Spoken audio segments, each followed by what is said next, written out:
Ni todos los dolores de cabeza son migrañas, ni todas las migrañas cursan con dolores de cabeza. La cefalea o dolor de cabeza es una de las formas más comunes de dolor.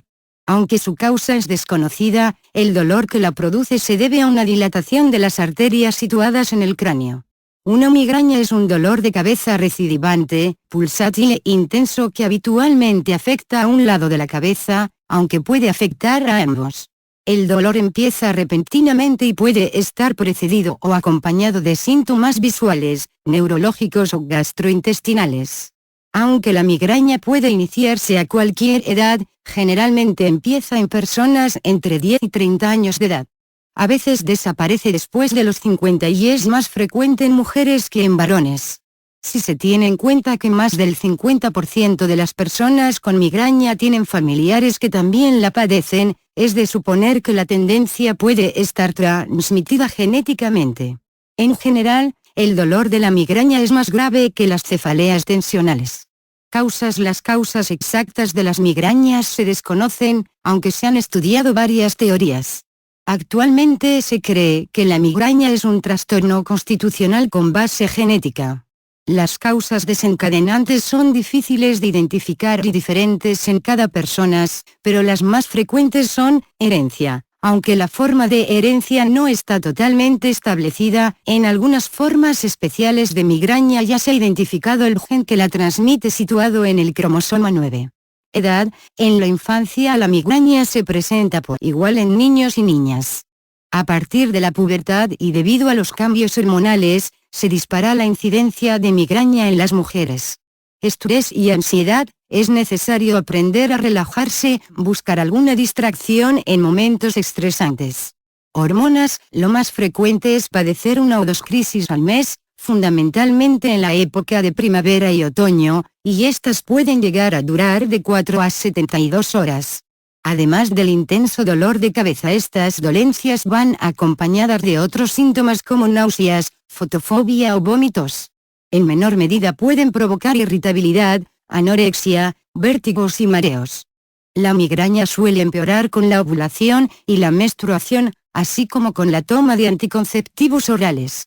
El embarazo, sin embargo, suele mejorar transitoriamente la migraña y muchas mujeres mejoran extraordinariamente cuando desaparece la menstruación, menopausia.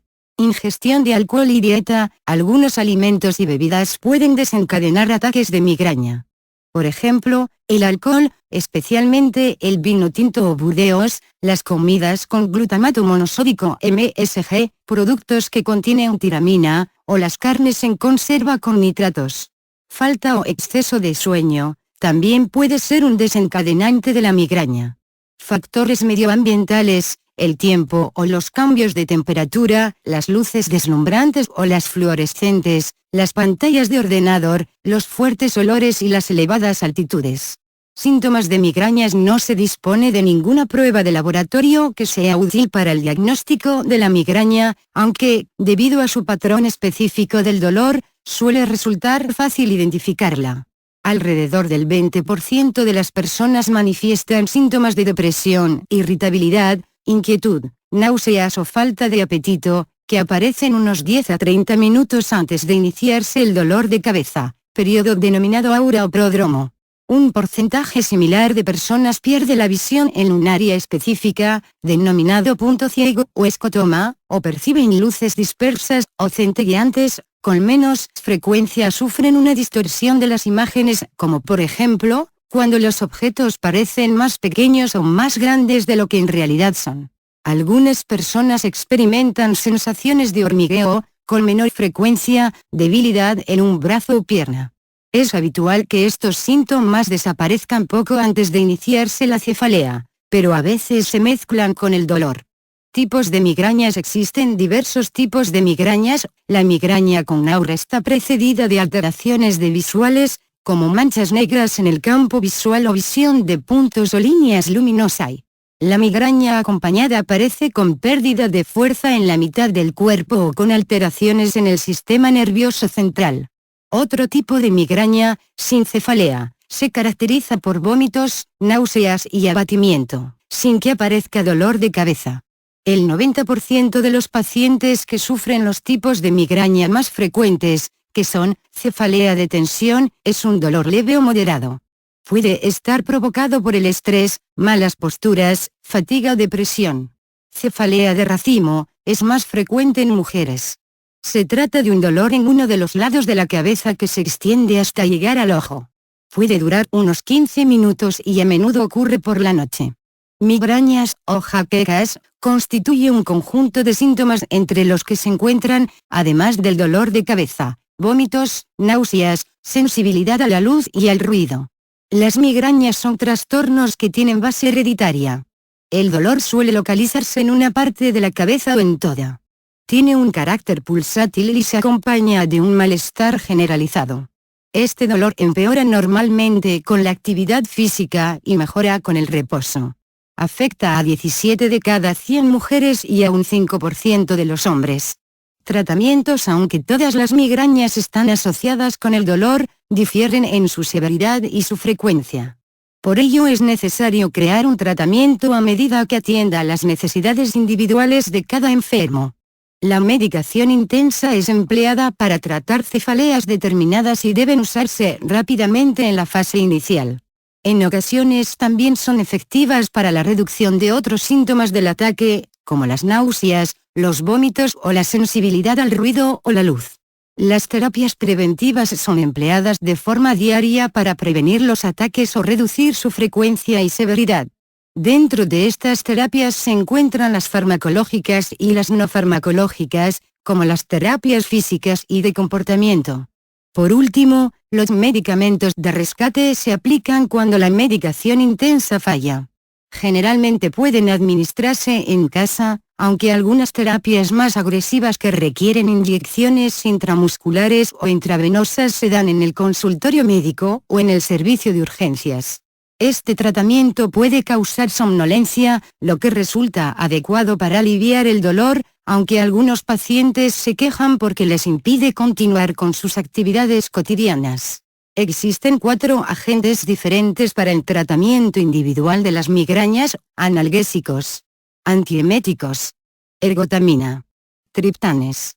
Algunos tratamientos combinan varios agentes, pero su abuso puede agudizar el problema en lugar de aliviarlo. Existen además varias terapias no farmacológicas que están siendo utilizadas con éxito en el abordaje o prevención de las cefaleas. La terapia de retroalimentación eléctrica monitoriza las sensaciones del cuerpo, desde la temperatura hasta la tensión muscular. Conocida esta información, el paciente intenta mejorar el control sobre la tensión muscular y la temperatura con el fin de eliminar los síntomas asociados a las cefaleas y reducir la frecuencia y severidad de los ataques. Terapia cognitiva consiste en aprender a controlar los pensamientos y reducirlos de naturaleza negativa. Esto permite que el enfermo controle el estrés y las situaciones en las que es probable que se desencadene un ataque. Otros datos: las migrañas en niños. Antes de la pubertad no hay diferencias entre la cantidad de niños y niñas que padecen cefaleas, pero tras esta fase de la vida la migraña es mucho más común en las adolescentes. En algunas ocasiones finalizan en la adolescencia, pero pueden volver cuando se alcanza la edad adulta. Los niños más pequeños suelen sufrir migrañas en las 2 partes de la cabeza, mientras que los mayores suelen sentirlo en una parte solo. Afortunadamente los ataques son más cortos en los niños que en los adultos. Los síntomas relacionados más comunes en los niños son la náusea y los vómitos, la diarrea, un aumento de la necesidad de orinar, sudores, sed e hinchazón. Que las migrañas atenúan en un año, incluso sin tratamiento. Al igual que en los adultos, hay que identificar y evitar los factores que provocan las crisis o las potencian. Los médicos suelen recomendar mantener una hora fija para acostarse y para comer y evitar una sobrecarga de actividades. Los tratamientos no farmacológicos, como la biorretroalimentación o las técnicas de relajación, se recomiendan especialmente en los niños de esta edad, que suelen ser más receptivos a estas terapias que los adultos. Si fuese necesario el tratamiento con medicamentos, el médico comenzará empleando un solo analgésico. Las combinaciones de estos fármacos que se emplean en los adultos se recetan en dosis menores. dependiendo de la frecuencia, duración e intensidad de los dolores de cabeza, y de la respuesta del niño al analgésico, se puede recetar un plan de tratamiento farmacológico preventivo. Consejos a tener en cuenta: mantener un diario. En él ha de describirse lo siguiente: la fecha y el momento en el que comienza cada cefalea y su duración. Cualquier otro signo de migraña, tales como náuseas, vómitos, sensibilidad a la luz, sonido u olores, o aura. Cualquier causa que pueda provocar un ataque. En las mujeres, el día de comienzo del periodo menstrual. Con toda esa información, un médico podrá identificar el patrón de los dolores de cabeza y ajustar el tratamiento. Pedir a un amigo o familiar que ayude a vigilar los síntomas de aviso de los dolores de cabeza. Estos síntomas de advertencia pueden ocurrir en cualquier momento, bien pocas horas, o pocos días antes de que el dolor de cabeza comience.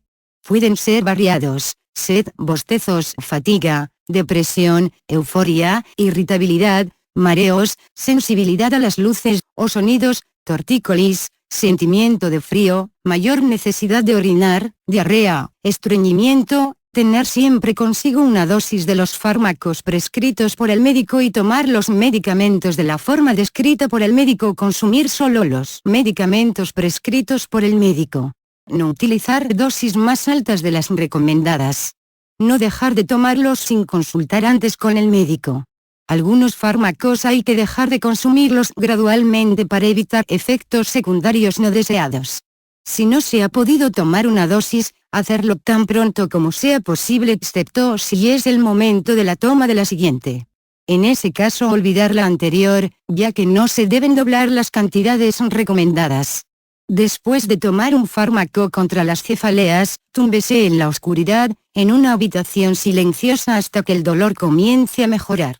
Recuerde que usted y su médico son socios en su cuidado. Es por su bien seguir los consejos de su médico y hacer todos los cambios en el estilo de vida que puedan ayudar a controlar las cefaleas.